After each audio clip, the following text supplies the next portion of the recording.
రండి ముందు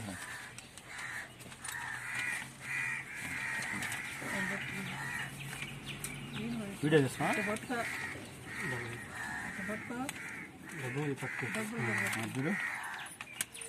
చంద్రబాబు నాయుడు గారు ఏదైతే హామీ ఇచ్చాడో పెన్షన్ 3,000 నుంచి 4,000 చేస్తామని దాని ప్రకారం 4,000 పెన్షన్ పెంచాడు. అది ఏప్రిల్ నెల నుంచి పెంచాడు అన్నమాట. ఏప్రిల్ నెల 1,000 రూపాయలు, మే నెల 1,000 రూపాయలు, జూన్ నెల 1,000 రూపాయలు కలిపి 3,000, ఈ నెల జూలై నెల